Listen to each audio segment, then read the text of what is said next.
بریم برای قوی‌ترین معجون کهکشان به عشق علی دایی. به به به به، چه معجونی می شود این معجون.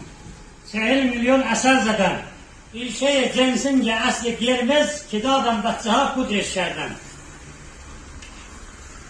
صدیق مخصوص نانوای اصل فروش برای تقویت قوای جنسی امضای کار کرده کل درجه چه کوهستان که نیست در جهان. صدیق ازلساز برای ورزشکارها و بدنسازها. بخور برو تمرین رو بکن. درمان دردهای استخوان و مفاصل. پودر بادام درختی، پودر نخود، پودر افتاد، استخوان ساز، ازلساز. امضای کار کنجد سیاه، پودر دارچین.